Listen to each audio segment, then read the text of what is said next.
हैं, लेकिन ज्ञान किसी को प्राप्त नहीं हो पाता है। उस अपने आप को कोई पहचान कोई नहीं पाता है। इसका कारण क्या है? कारण यही है कि बहनों भाइयों, जितना भी भजन साधना माला हम फेरते हैं मालिक की, वो सारी चीजें बाहरी तक रह जाती हैं। बस वो माला भीतर की नहीं फिर पाती है, केवल बाहर की फिर ही रह जाती है। कबीर साहब कहते हैं कि माला तो करना फिर जितना फिर मकमाई मरवा तो चौदस फिर ये तो कुमरना। ये भजन नहीं है, ये इसको हम बोलते हैं तो बाहर की क्रिया है, जिन्हें शुरुआती दौर में साधकों के लिए शुद्धिकरण के लिए साधा करता है। जैसे कोई मंत्रों का जाप कर रहा है, कोई माला फेर रहा है, कोई कुछ कर रहा है, कोई ध्यान लगा रहा है। लेकिन भगवान इन क्रियाकलापों में कर्म कांडों में नहीं है। भगवान तो इनके पार है। ये तो हमारे धीरे अंदर विकारों को खत्म करते हैं, हमारी गलत विचारों को धीरे धीरे खत्म करते हैं। वो नहीं हो रहे तो इसका मतलब भजन के रास्ते में हम चले नहीं है। बहनों भाई, सभी लोगों की एक ही शिकायत रहती है कि भजन में कुछ अनुभव ही नहीं होता, भजन में ज्ञान प्राप्त नहीं हो रहा, दिव्य दृष्टि नहीं खुल रही। तो खुलेगी तो तब ना जब भजन को तुम जितना सीरियसली लोगे। तुमने सीरियसली तो संसार को ले रखा है कि संसार सत्य है और भजन झूठा है। और अपन क्या चाहते हैं पता है कि 2 दिन भजन करें और 2 दिन में रिजल्ट मिल जाए हमको तुरंत। तो ऐसा नहीं होता। महात्माओं का पूरा जीवन खपा देते हैं उसमें, और पता नहीं क्या क्या यातना सहते हैं, तो उस मालिक की अनुभूति होती है उनको।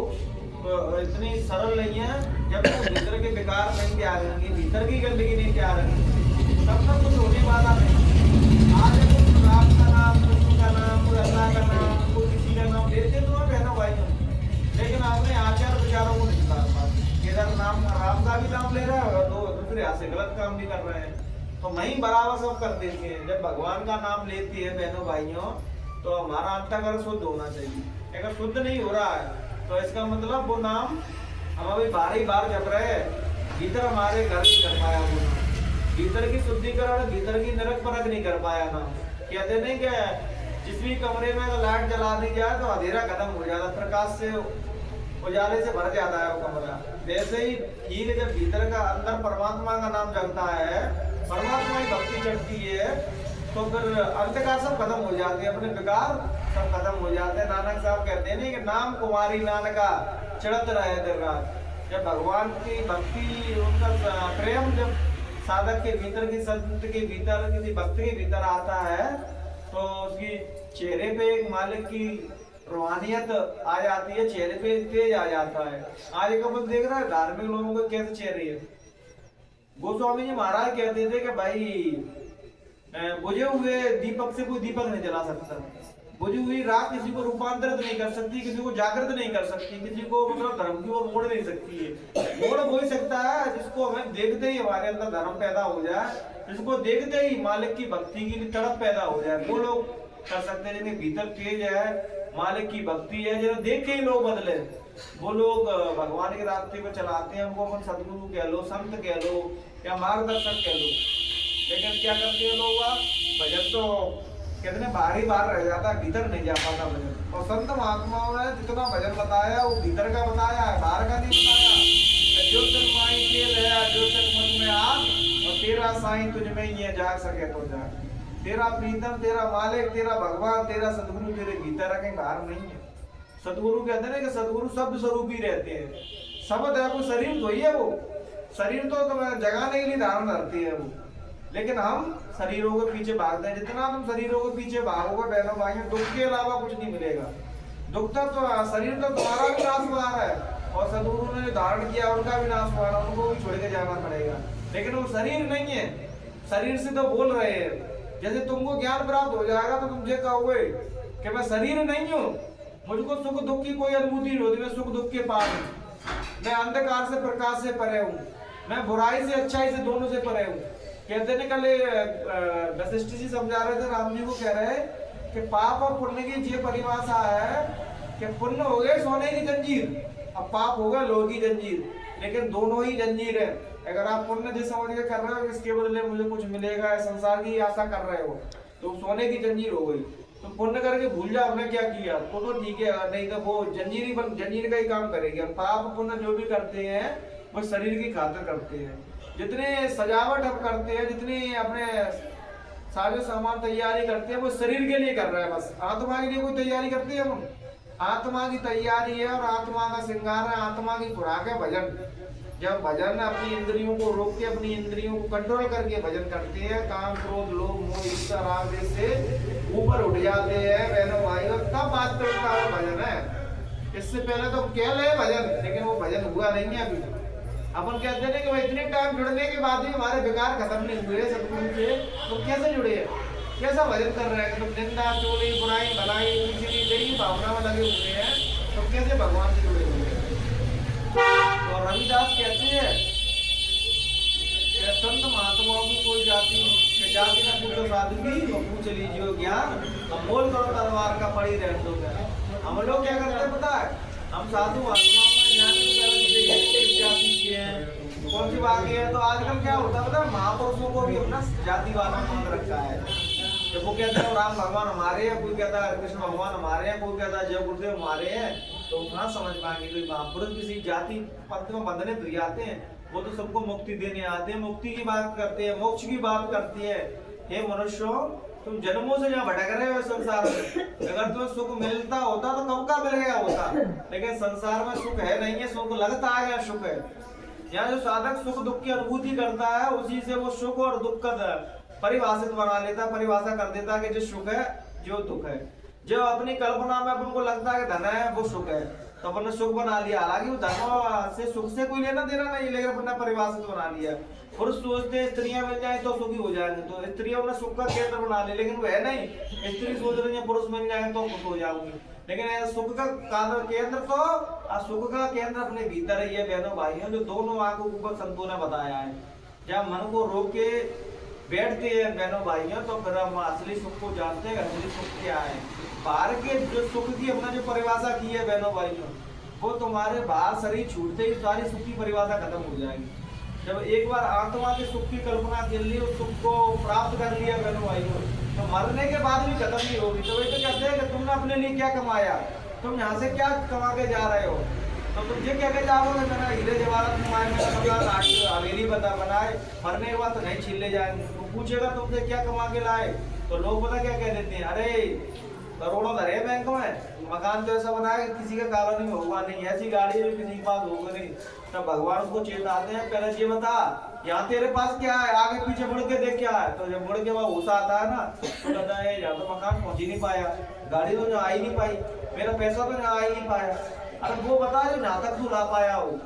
भगवान तुमसे पूछते हैं, जब शरीर छूट के जाता है तो जीव की यही आदत बनी रहती है। जहाँ जैसा बड़क करी मारता है ना, वो अपने समाज में, अपने रिश्तेदारों में, अपने दोस्त यारों में कहता नहीं मैंने इतना कमा लिया, वो बड़ंगरी मारता नहीं कि देखो मैं आपको बार बार लोगों को घर दिखाता है, देखो मेरा घर ऐसा है, मेरा वजह यही बड़ंगरी भगवान के सामने मारता है।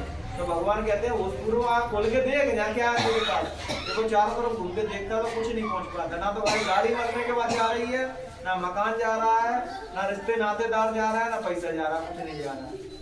तो बहनों भाइयों, एक बार क्या हुआ, एक संत जी एक घर पे जाते थे एक सेठ जी के यहाँ, तो सेठ जी की मकान में आसक्ति थी। तो जब भी वो संत जी आते थे, सेठ जी बड़े चाव से उनको मकान दिखा देते। कम से कम हजारों बार संत जी को मकान दिखा चुके होंगे, क्योंकि वो बहुत बड़ी कोठी बनी थी। तो मैंने कोई मेरी कोठी की तारीफ कर दो, संत जी झूठी तारीफ कर देते, हाँ बहुत अच्छा मकान बना है, बहुत अच्छा मकान बना है। तो एक बार क्या हुआ मैंने भाई, एक संत जी वहाँ गए तो सेठ जी उदास बैठे थे। तो संत जी कह रहे यार क्या चक्कर है, मकान क्यों नहीं दिखा रहा मुझको, आज उदास क्यों बैठा है? तो नहीं महाराज जी होता मकान नहीं दिखा रहा मुझको, आज तुम उदास बैठे। अरे भाई साहब क्या मकान दिखाऊं, सामने इससे ही बड़ी कोठी बन गई है। अब जब मैं इससे बड़ी कोठी नहीं बना लूंगा तब तो मुझे सुकून का मिलने वाला, तब तो शांति का मिलने वाली है। देखो चित्त कहाँ फंस गया, पहले अपने मकान में था, दूसरे के मकान में चित्त फंस गया। ऐसे ही बहनों भाइयों जहाँ फंसाओगे चीज ऐसी है, जितना तो फंसोगे इसमें उतना ही फंसते चले जाओगे। अब सोचो सुख दुख का कारण किसी और ने दिया, अब मकान वाले का पता ही नहीं होगा जी मेरे मकान के सोच सोच दुखी हो रहा है, वो वैसे ही दुखी हो रहा है कि मुझसे अच्छा मकान बन गया। अपन लोगों की भी तो धारणा ही यही है कि हम दूसरों का चित्त लगा हुआ है, दूसरा क्या कर रहा है। हम कभी अपने आप में नहीं देखते कि बुरा जो देखकर मैं चला, अब बुरा ना मिलिया कोई, जो दिल खोजे अपना मुझसे बुरा ना कोई।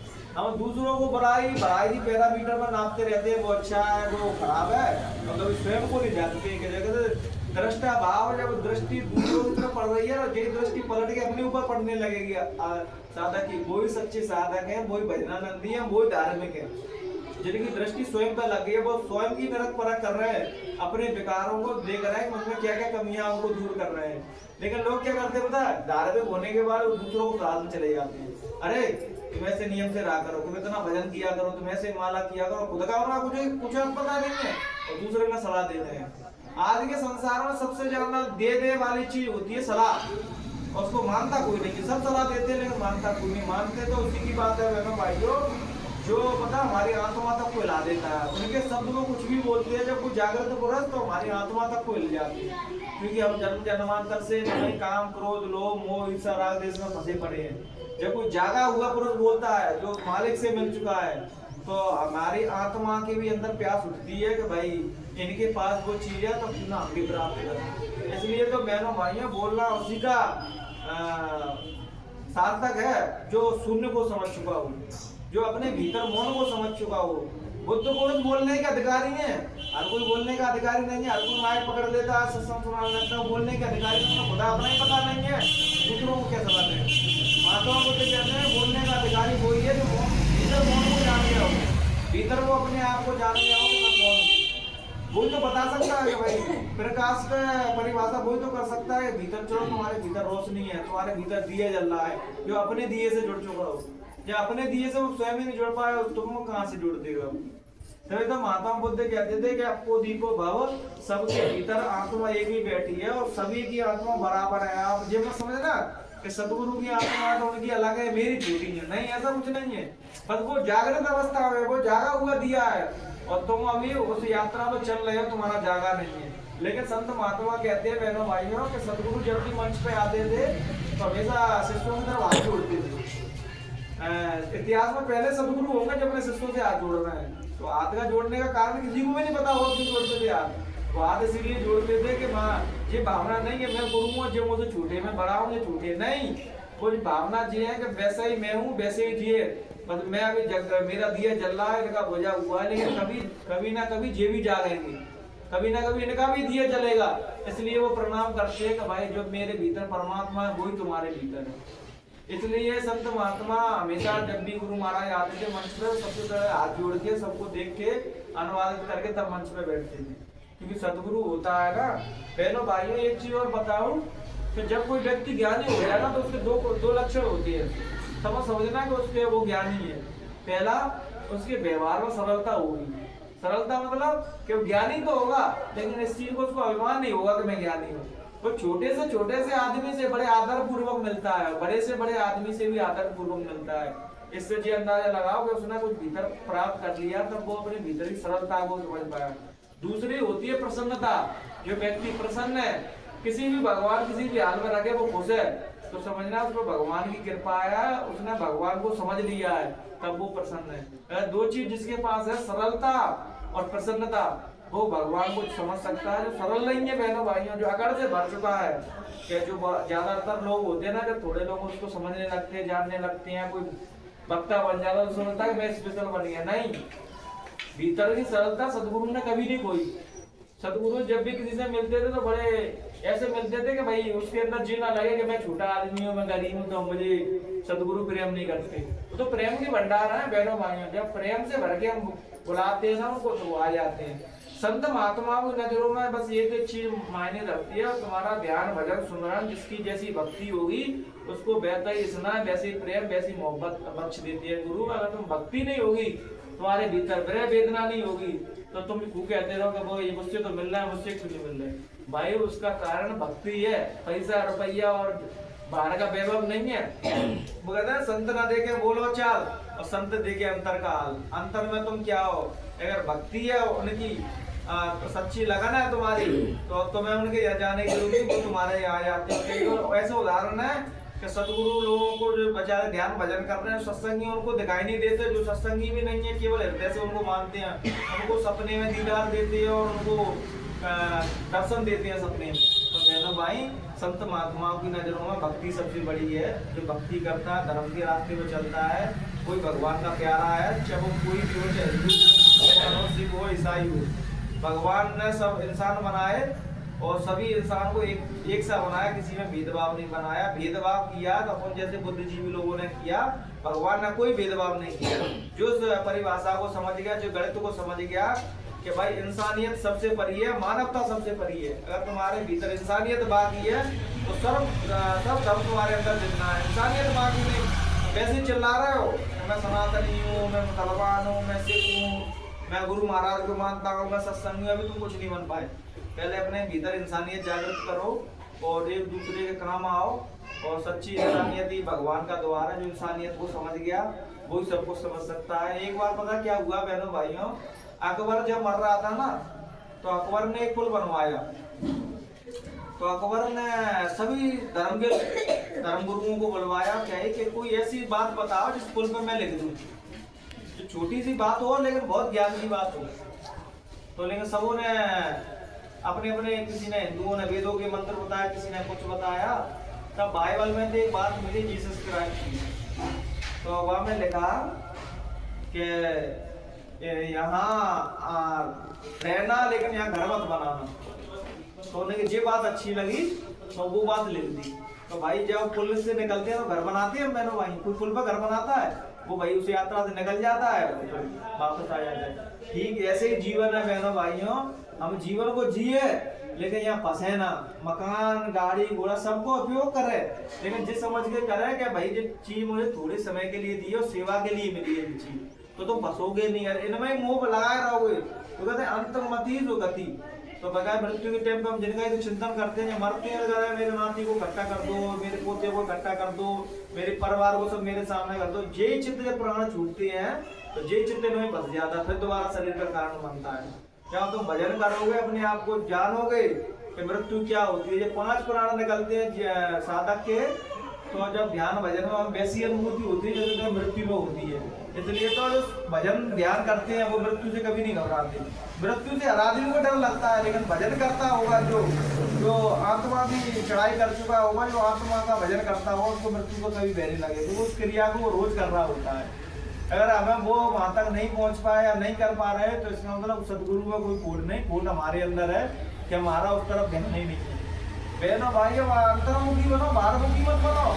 क्या भैया रैली में जाना आवश्यकता नहीं है जाना। अगर तुम्हें भजन में तुम्हारी रुचि अच्छी लग रही है, जब तबीयत खराब है तो अपने घर बैठ के भजन करो। गुरु महाराज ने ऐसी अनवार चीज नहीं बताई कि आपको स्वास्थ्य खराब है या संकट है तब भी आपको जाना जरूरी है। जहाँ सबसे जरूरी है भजन, सबसे जरूरी है इंसानियत, सबसे जरूरी है मानवता। अगर वो है तुम्हारे अंदर तो कभी कभी नहीं जा पाते तो उदास गुनाहगारी में पहुंच ही नहीं पाता। ठीक है, सबका जीवन अलग अलग है, सबके काम धंधे एक से और सबको अलग अलग रास्तों से सदगुरु निकालते हैं।